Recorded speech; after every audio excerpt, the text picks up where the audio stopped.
vamos a comunicarnos con Pablo Solana, que está en la ciudad de Guatemala. Hola Pablo, Nora Anchar te saluda, ¿cómo estás?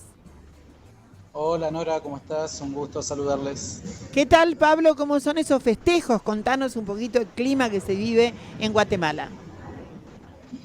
Bien, bien, ayer fue un día efectivamente de celebraciones por la noche. Las elecciones, las mesas cerraron a las 6 de la tarde, ya para las 8 de la noche había resultados definitivos. La diferencia fue muy amplia a favor de Bernardo Arévalo, como mencionaban ahí los reportes que ustedes compartieron, y de a poco fue llegando gente a dos puntos de concentración, uno que denominan el obelisco, que está un poco más retirado del centro político, y otro que es sí la Plaza de la Constitución, frente al Palacio de Gobierno. Yo anduve por ahí, por ese último lugar.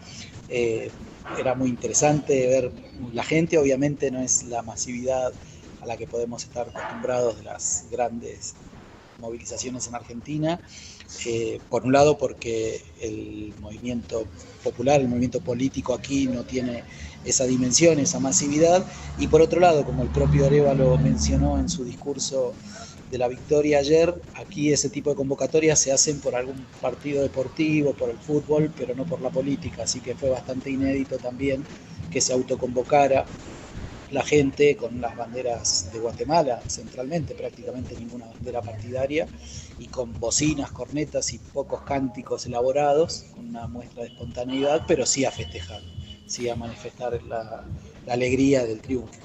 Contanos quién es Bernardo Arévalo. Bueno, Bernardo Arévalo es un abogado, sociólogo, un intelectual, podríamos decir, que nació por allá en el sur, nació en Uruguay cuando su padre estaba exiliado. Y entonces toca hablar de su padre, que también algo mencionaban los informes, ampliemos un poquito porque es muy interesante esa referencia. Juan José Arévalo fue el presidente electo en Guatemala en el año 1944, después que una rebelión popular había derrocado a la dictadura de Jorge Ubico.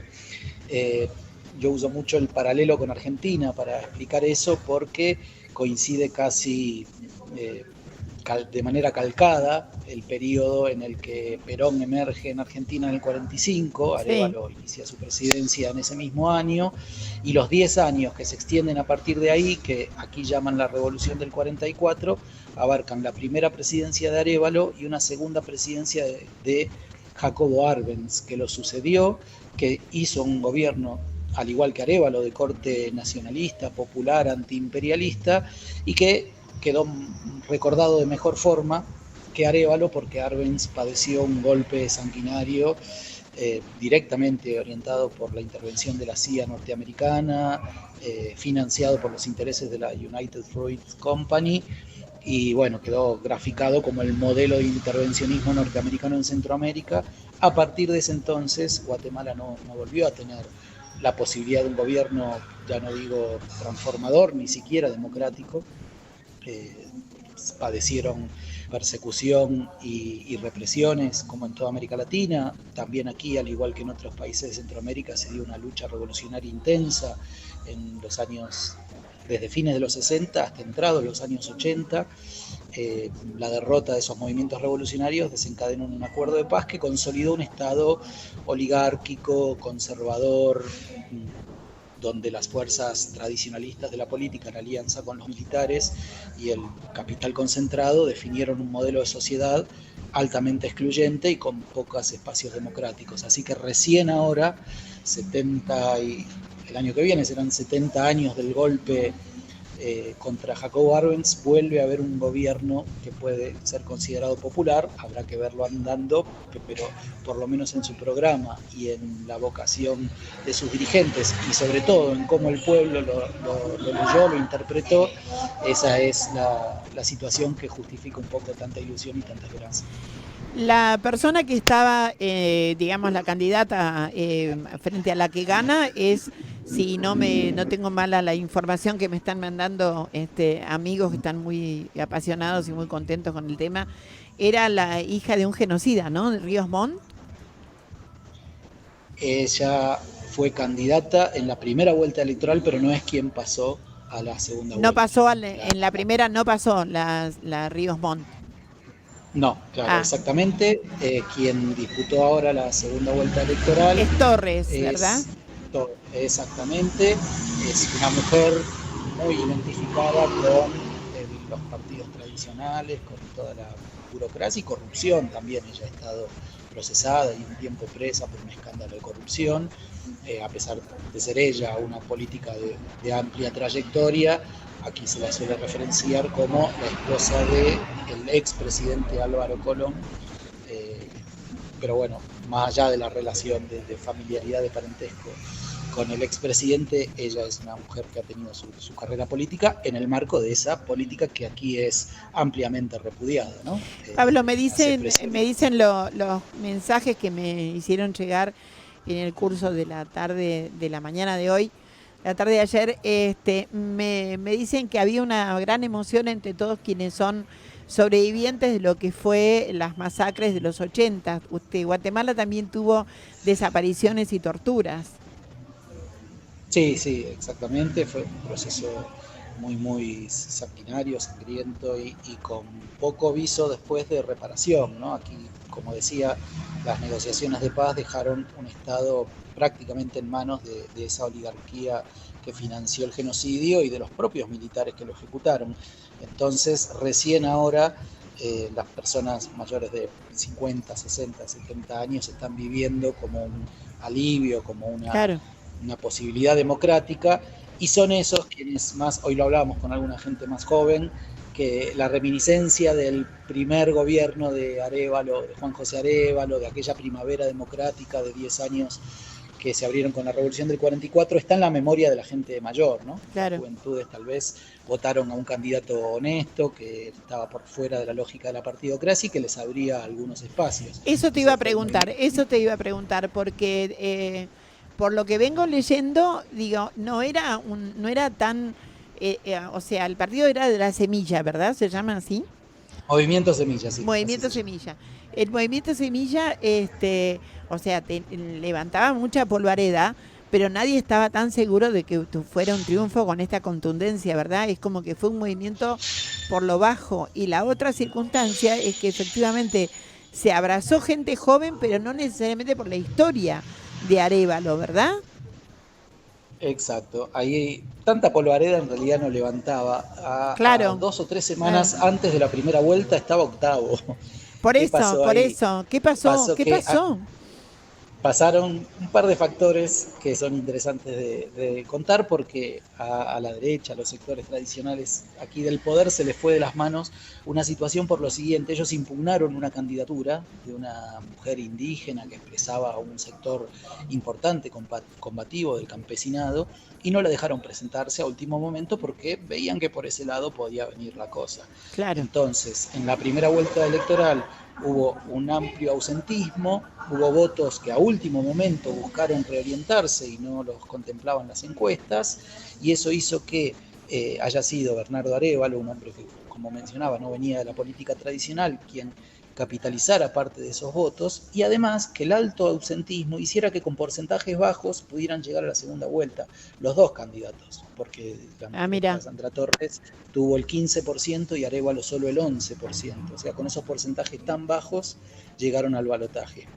Así que ahí hubo un voto que se definió en el último periodo de la primera vuelta electoral, que las encuestas no contemplaban, por lo tanto no hubo desde el poder capacidad de atender a esa nueva realidad del voto popular, y terminaron enfrentando una situación donde Arévalo se coló, digamos así, en el balotaje de manera muy imprevista. En este tiempo, desde la primera a la segunda vuelta, este mes largo que pasó, intentaron también atacar legalmente al movimiento Semilla. De hecho, hay todavía en curso un proceso de Sí. inhabilitación de su figura legal que le impediría a sus diputados conformarse como bloque en el Parlamento. Lo que no pudieron, evidentemente, fue bajar su candidatura, pero van a seguir, aquí se espera que hasta enero, que es el momento de subir, sigan las maniobras, porque sigue siendo un régimen de matriz no democrática, y que cuando pasan estas cosas es porque se les escapan de las manos. Ahora igual Arévalo sacó una diferencia sustancial, 58, 59 contra 34 de su opositora, descendió el voto en blanco, descendió el voto bronca, digamos, o sea, él puede decir, en mí sí hubo una confianza, yo sí expreso una legitimidad popular, y con eso tal vez equilibrar la balanza y no sentirse tan a la defensiva. ¿Cuáles son las políticas progresistas que vos realmente crees que va a poder llevar a cabo? Veía en un informe que decían que él estaba dispuesto a ir hacia adelante con de los derechos LGTB, que para uno le parecen normales en Argentina, pero evidentemente en el mundo no, aún. Y también con otras cuestiones, pero se cuidaba muy bien de algunas circunstancias que tuvieran, por ejemplo, hablar del aborto o, por ejemplo, de reformas agrarias, cualquier cosa que lo ligara a situaciones más extremas. ¿Esto tiene que ver con la fragilidad del Congreso que va a tener o tiene que ver con que el voto no es tan abiertamente progresista, sino que fue una opción? Un poco y un poco, ¿no? Efectivamente hay una sociedad con una matriz conservadora y todavía con un temor que se infunde desde los grandes medios de comunicación, un poco pasa en toda América Latina, ¿no? Pero aquí el discurso de que el fantasma del comunismo y de que claro, van a quitar a unos para darle a otros y que de la familia no hay que moverse y la disolución de la familia no es garantía, claro, no es garantía de esa pureza de la institución familiar porque es un hombre liberal y bueno, incluso le señalan algunos aspectos familiares de su propio entorno familiar que no vienen al caso, pero han hecho una campaña ¿En sucia. serio? ¿Se metieron con su familia?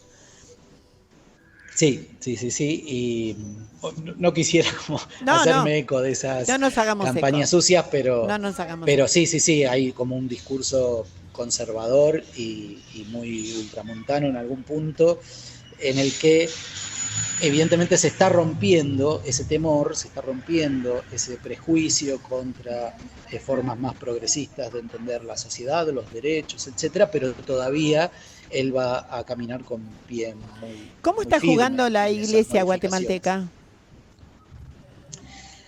La verdad, la iglesia guatemalteca jugó un rol histórico cuando se dieron los acuerdos de paz muy progresivo. Sí. Desde la iglesia que se elaboró el informe Nunca Más aquí. De hecho, Exacto. el obispo que estuvo al frente de esa investigación fue asesinado pocos años después. Exacto. Hoy día, en todas las conversaciones, en todos los escenarios que he tenido de registrar el pulso político, no vi que la iglesia fuera un actor determinante ni en un sentido ni en el otro. Obviamente hay sectores evangélicos que apoyaron la candidatura más conservadora por el tema este que hablábamos, ¿no? De la familia, de que no ingrese la ideología de género en la agenda, pero respecto a la iglesia católica y a la cuestión religiosa más en general no he visto que haya tenido una incidencia determinante. Ahora que me lo mencionás voy a preguntar con un poco más de dale. trazo no, fino, bueno, pero porque vos sabés que en Centroamérica fue así, Guatemala, en Honduras, en Nicaragua, el tema de las iglesias en algún momento de sus historias jugaron a favor de los pueblos. Después, no, bueno, sectores importantes. Y otros sectores, como siempre, estuvieron alineados con el poder. Pablo, contanos un poquito para ir cerrando la nota. Decime, ¿vos estás cubriendo para algún medio en particular? ¿Estás allá? ¿Por qué estás en Guatemala? yo estoy ahora en Guatemala porque vinimos a presentar un libro sobre Otto René Castillo, que es un poeta guatemalteco contemporáneo de Roque Dalton, de la generación de los poetas Ajá. del 50 y el 60 en Centroamérica. Ajá. Que fue un poeta muy comprometido, terminó él integrado en la lucha revolucionaria, fue asesinado y su cuerpo desaparecido por el ejército guatemalteco, y sabíamos que aquí todavía cuesta reivindicar esas expresiones de la memoria histórica, esas figuras tan comprometidas, tan combativas. Hablar de quienes se comprometieron con la revolución sigue siendo un poco difícil aquí, y bueno, nos pareció que era una forma de dar una mano en este contexto con la juventud, con la agrupación Hijos, que también aquí están agrupados de la misma forma que en Argentina, hijos de las víctimas de desaparición, de muertes en la dictadura, así que con ellos organizamos un evento justo en la semana previa a las elecciones para ser parte de este clima de cambio y de ánimos transformadores con ellos. Maravilloso. Así que eso es lo que me trajo aquí. Sí estoy haciendo alguna cobertura como esta con ustedes y alguna nota escrita, pero bueno, lo principal era venir aquí a ser parte de este proceso, aportando también una semillita de memoria histórica con ese libro. Hablando del Movimiento Sevilla. Muchísimas gracias, Pablo. Y vamos Gracias a seguir, ustedes. vamos a seguir de tu mano recorriendo los distintos lugares por donde andás, que siempre son interesantes. Claro, como no, con gusto. Saludos. Gracias, chao.